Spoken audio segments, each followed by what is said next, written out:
My experience with customer development is that I was a technical guy, I was a programmer, and my investors and the books I read, everyone was telling me that I needed to go talk to customers. But when I tried, it was actually pretty hard. It was awkward and difficult, took a lot of time, but also when I looked back on the results I got, I felt like a lot of the data wasn't very good. So this talk is just about how if you're going to be spending your time talking to customers, this is about how to actually get good data out of it so that you're spending your time well. And the way it goes is like this. You've got an idea, and you want to build the business to make that idea a possibility.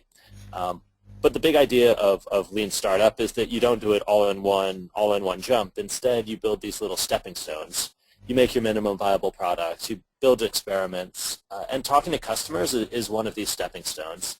It gets us a little bit closer to the grand vision, but it's not too risky for us to go out and do.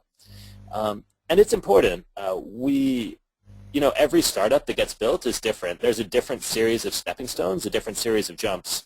So we can't just take someone else's advice on how we should run our business, right? We have to figure it out for ourselves. And if we're trying to do something new, that means, we got to go out and figure out what the market thinks. And talking to people, it really does help. So you go and you get your suit, and you go out and you start lining up meetings. And my experience with the meetings was that a lot of them started to feel like bad dates. Like 5 minutes into the meeting, it was clear that neither of us knew exactly why we were there. But we kind of had the hour meeting block already chunked off, so we couldn't get out of it. It would start, and they would say, okay, great, show me what you've got. What's your product? And I would say, well, I don't really have a product yet. I'm just trying to figure and it wasn't exactly clear what we were talking about. They were expecting a sales meeting, and it was kind of hard. And it takes so much time. You think a 1 hour meeting takes an hour, but it actually takes like 4 hours because you have to travel there and back. You have to set up the time in your calendar. So you'd really better be getting some value out of it. The big misconception and what screws us up more than anything else is we go in and we start talking about our idea. We go, hey, I've been thinking about this for a long time. I'm really excited. Here's what I'm planning on doing. What do you think? And we feel like we're being scientific. We feel like we're getting real data about whether or not our business is going to work. But this actually isn't the case because there's so much ego tied up in this. If I come to you and I go, oh my gosh, I really love my idea. Here it is. What do you think? Really, this is more like getting down on my knees and saying here's my heart. Please don't hurt it. No one wants to be that person who completely writes off your idea. Maybe they're just being nice. Maybe they're like, hey, that sounds pretty cool. Let me know how it goes. Hey, tell me when it launches. Hey, keep me in the loop. There's these little nice things that get said. They're like, oh, that's really neat. I love it. The design is terrific. None of these are actually going to turn into customers who are buying it. And the problem is that we take these compliments and we misinterpret them as validation for our businesses. So we think, we go back to our team and we said, hey guys, I talked to 10 people. All of them loved it. We're definitely going to have a good business here. They all said they loved it. They can't wait until it launches. They'd love to try a demo. But actually, there's a big gap between those compliments and someone actually becoming a customer. So the art, the way to do customer development right, is to find a way to avoid the compliments. And basically, I want you to think of compliments as the enemies. Start thinking of them as they're these scary monsters which are trying to get you to overcommit and make mistakes and run your business the wrong way. So we need to figure out how to get information about our idea without this phenomenon of sounding like we're fishing for compliments.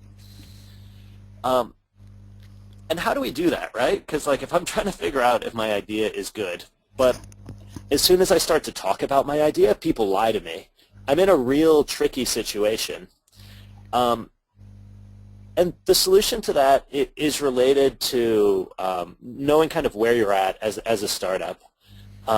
If you ever read Steve Blank's stuff on customer development, you know that startups go through stages. You start out and you're trying to figure out what the heck am I doing? How does this industry work? What do the customers care about? What are their problems? Steve calls it discovery. Some people call it exploration. You could call it learn. You're basically trying to figure out what's going on and what people care about. Once you understand that foundation, then kind of your job shifts a little bit, and you're coming up with a specific product idea, and you're trying to figure out, the problem is real, and you're trying to figure out if you've built the right features, if you've chosen the right price point. And the way we solve our customer development bias problems, it's different depending on which phase we're at. And the trick, it's actually really easy when we're in the learn phase. We just don't talk about our idea. Instead, we talk about the customer. We talk about the problems they have. What's currently going wrong, what are the big pains, what are they doing about them. We talk about those current solutions. Do they have a way around the problem, or is it actually not that big of a deal? We talk about the money issue. How much are they paying to solve the problem? Do they have a budget set aside? How much are they losing because of it? All of these are questions that we can answer without ever talking about our idea. You could even answer them before you have an idea. All we need to do is talk about them. So I can run into a customer, and he goes, hey, what are you working on? And I say, hey, I'll tell you in a second. But listen, how do you guys deal with this workflow problem? You do a ton of deals like this. How does it happen? What are the budgets like? We can talk about them first, and in that way I can start to get real information about them before I bias them. So if we go into a meeting, this is a really common type of question. You'll sit down for the meeting, you'll go, hey, so this is what I'm doing. Do you think it's a good idea? And this is terrible. Almost everyone will go, yeah, that seems really cool. They want to compliment you. They don't want to hurt your feelings. So questions like this are totally worthless. Similarly, would you buy a product which solved this problem? You're talking about your idea already. Your idea is to solve this. Do you want to sell them a product? So they know what's going on, even though you haven't explicitly mentioned it. So they're going to go, yeah, definitely. Yeah, I could definitely see myself buying something like that. The correct way to do it is, and this is the same as the previous question, it's just phrased about them instead of about you. Instead of saying hey, will you buy my product which solves your problem? You ask them, how are you already solving your problem? This is something the user experience community is really, really good at. They don't say, what would you do? They say, what are you already doing? You're bringing it back down to their lives as they're currently led. You want to know what they're already doing, not what they might do. So these are awesome. Another way you can do it is talk me through the last time that happened. What did you do when you ran into that problem? Suddenly they're telling you what actually happened in their life instead of what they imagine might happen. Asking someone how much they would pay for it, you have to tell them about your idea. You're like, hey, I'm thinking about making something that will solve all of your email problems. How much do you think you would pay for that? They'll go, oh, email, that's a huge pain. I would pay a lot. But if you ask them, how much time they've actually spent looking for solutions, or if they've ever hired a personal assistant, the things they're already doing in their lives, you get very different answers. We want to ask, again, about them. Instead of asking how much they would pay, ask how much it costs them. That gets us through the learn phase pretty well. And one of the beautiful parts about it is that once you get into the habit of doing it, sometimes you can totally skip the meeting. I really, really dislike meetings. They take a ton of time and they're not very useful. And let's say there's a startup festival going on right now. Let's say you run into someone there. You can just ask them about their life and their day, and they never even knew you were doing customer development. They don't even know you have a startup idea. They thought you were just interested in their career and in their job. That's awesome. That's pure customer learning without any of the wasted time or the biases that you get from a meeting. So yeah, when you're learning about the customers, you don't need to mention your idea at all. As soon as you mention your idea, you're going to start getting compliments. But later on, once we know everything about the customers, we know their problems, we know their budgets, we know their goals, their hopes, their dreams, then we actually do need to tell them about the product, because we're trying to figure out that we built exactly the right thing. Have we chosen the right features? Should it be like an HTML app, or should it be a native tablet app? All these little questions. Is the price point exactly right? And so for me to get that information, I have to show them what I'm building. Otherwise, it's hopeless, right? And there's a couple tricks we can do here. If I just say hey, here's my product. What do you think? We're going to get those compliments again. They're going to go, oh, that's a really cool product. Yeah, no, it seems great. I could definitely use this. Yeah, I'll send this around to some friends. You're not actually getting anything here. All you're getting is compliments. So when we talk about our idea, like you go, hey, this is what I'm doing. Someone says, oh, that sounds great. I love it. What they just gave you is a compliment. It's totally worthless. You need to really pay attention and look out for these compliments so that you can ignore them. Someone goes, that's brilliant. Let me know when it launches. When does it come out? This is the most common way that bad meetings end. If you pay attention, what you've got here is he's giving you a compliment and then a tactic to stall you. He's giving you a compliment and then told you not to bother him for a while. This is the same as when you have a bad sales meeting and someone says, hey, yeah, listen, don't call me, I'll call you. They're just getting rid of you, in a very polite way, of course. Someone says, oh, there's a couple people I can introduce you to when you're ready. That's starting to get good, because here he's offering to give you something more than just a compliment. He's offering to give you a recommendation to someone he knows, which he's risking some of his reputation, but is very fuzzy. I would want to know, well, what does when I'm ready mean? How far along should I be? And who are the people you want to introduce me to? And why not now? The more concrete, the more specific you can make what happens after the meeting, the better it was. And this is really what it comes down to. If you leave a meeting with just an opinion or a compliment, it's not very useful, and it's just like when people say nice things in the learn phase, it tends to convince you that you're on the right path, even when you're not necessarily.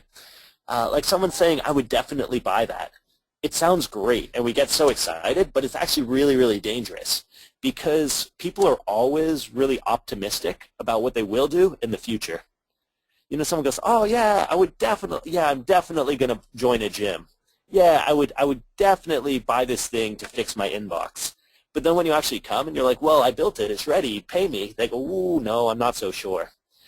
So what we want to try to do is we want to actually get a commitment out of them, because this is still an opinion. Like opinions, compliments, these are the enemy. So when we show them our product, when we tell them what we're doing, we're going to ask for more than just an opinion. We're going to make it difficult for them. We're going to ask them for a commitment back in return for us showing them the product. And commitments basically come in three types. If I show you my product, like right now I'm working on a product for authors to make websites for their books. If I go, hey, this is my product, and you go, hey, that's really neat, then I haven't really gotten anything. I can't take that learning very seriously. It doesn't show me if I'm on the right path. But if I go, listen, why don't you sit down, or let me sit down with your team, we'll all go through the wireframes together, just so I can make sure that I'm solving your problems. Suddenly I'm asking for 3 hours of their time. That's a pretty serious commitment. So they're going to be like, ooh, I'm not so sure, I'm kind of busy. Can you just send it to me when it's ready? So now I've gone from like they were really excited at first, but they're not excited enough to spend 3 hours on it. Or I could ask them for a deposit. Hey, give me a down payment. Give me a deposit, just like on Kickstarter, and you can be one of the first 10 people in. Or I can ask for some of their reputation. I could ask for them to be a public case study. I could say, hey, listen, the product goes live in a month. You can have it now. I just need you to commit to use it, like really use it for 2 weeks, and then I'll write a case study about you. So now I've asked for some of their time. I've asked for them to promise to use it for 2 weeks, and I've asked for some of their reputation, because I'm going to make a public case study. If they think I'm totally crazy or it's useless, they're not going to give up that time and that reputation. Asking for intros is also great. You say, hey, who else should I talk to? If they can't introduce you to anyone, if they're not willing to risk that reputation, then they're actually not that excited. So all of these are things we can ask for before we've actually finished building the product. And it's really useful. You'll remember all of the bad meetings I just showed. Hey, that sounds great. Let me know when it launches. We can fix that meeting by asking for either time, money, or reputation. There go the bells again. I think it will just ring once more. Then, so someone goes, hey, that's great. Let me know when it launches. Then we can go, well, it's going to be out pretty soon, a couple months. Why don't you, we're going to roll it out to our first 10 customers before the rest. Why don't you put down a deposit of the first 3 months subscription? We'll make sure you're in the alpha. Or if you can't get away with that because, maybe it's just not right for your client, sounds great, let me know when it launches. You go, hey, it's coming up pretty soon. We've got a really rough alpha. It's not totally secure, but like we'll take care of you. This is how we're going to manage it. Will you be a case study? And you're just giving them a chance to reject you. Every meeting you have, you want to give them a chance to say no. Because if they if they say yes, then suddenly you're like, yes, that's real validation. That person might actually become a customer. And then when you go back to your team and you said, hey, they love it, you're not just like reporting on a compliment. You're actually saying, this guy is committed. This guy really gave me something of value. And so you can bank that, and it really shows you that you're heading in the right direction. So that's the basics, really. Those two things, if you can just change those two things, you're going to really, really improve your customer learning. And there's a whole bunch of other stuff, which I wrote in this book called The Mom Test. And the reason it's called the mom test is because people say you're not meant to ask your mom if your business is a good idea because your mom loves you and she's going to lie to you. She's going to say, yes, honey, that's an amazing idea. So her opinion's not that useful. But actually nobody's opinion is that useful.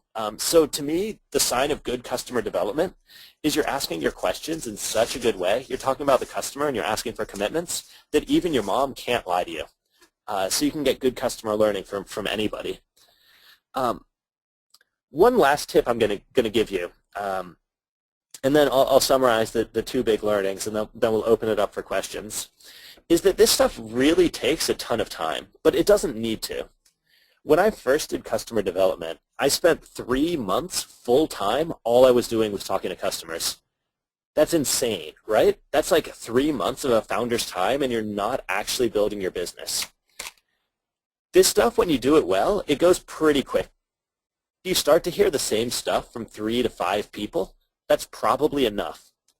Like 3 to 5 people, they're like, yeah, that's basically how it works. You can move forward with some confidence. Similarly, if you can skip the meeting, that's amazing time savings. You meet someone at an event, you don't need to set up a meeting. You can just talk to them about their workday right then. You don't need to go through this whole process. Just cut straight to the chase. And the biggest trick I've found that makes that easier is I always have written down in advance the 3 questions that I would love to ask my perfect customer if I happen to bump into them. That way when I run into them, I don't go, oh my gosh, you're my perfect customer. I'm not sure what to say to you. Can we set up a meeting and then we can talk some about these, and you can answer all my questions? Instead of doing that, you just go, oh my gosh, my perfect customer. Hey, how do you guys deal with this?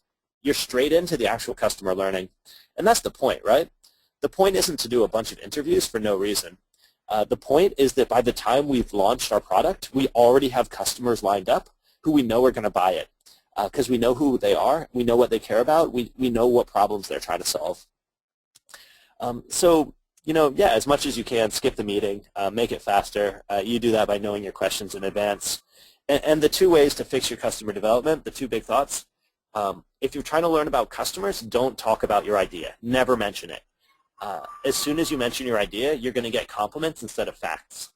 And secondly, once you do have to show your idea, make sure that you're getting commitments in return for it. Don't just show your idea and accept a compliment.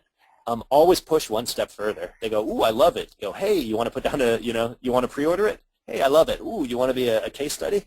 Hey, I love it. Can you introduce me to anyone? Push for that commitment. And that's how you get legitimate customer. So, thanks a lot. And I think we've got plenty of time for questions. And so if you've got anything, especially maybe a time when you were trying to do customer development and it didn't go right, if you were like feeling like you were wasting your time or getting bad data back from the customers, it's always interesting to talk through that stuff.